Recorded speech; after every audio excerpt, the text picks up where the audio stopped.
Jeff Vierstra isn't afraid to ski down an iceberg off the coast of Chile or skydive over British Columbia. What does frighten him is his family history. My mom died of ALS, and all of her siblings did. And how old were they? They were in their late 30s and early 40s. ALS, or amyotrophic lateral sclerosis, is a progressive disease that causes the nerves controlling muscles to deteriorate. Over time, a patient loses the ability to walk, talk, and eventually to breathe. Vierstra and his sisters all tested positive for a genetic mutation that made it likely they would develop ALS. Living with that sort of like cloud over you is like mentally and emotionally like really difficult.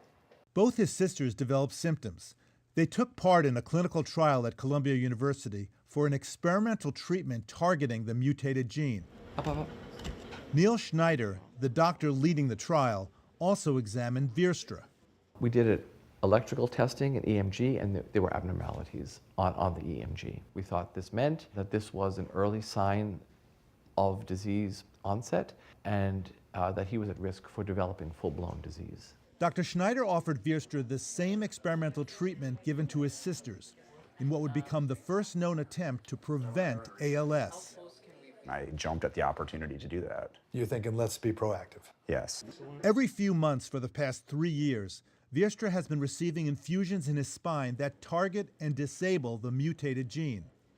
Both of Vierstra's sisters eventually developed complications of ALS and died. I think for them, like, it actually extended their life. As for the previous mild abnormalities seen on muscle testing, We repeated that study a year after the abnormality, and it had normalized. now 41, Vierstra has not developed ALS, outliving many of his family members. How big of a deal is this? Oh, I think it's a very big deal. And I think there's real hope and opportunity to make this at least a livable disease, one that isn't fatal. He continues to work as a scientist as well as ski, hike, and travel the world. What are you thinking? Well, I feel like I'm getting another lease on life, and maybe this actually is working for me. Dr. John LaPook, CBS News, New York.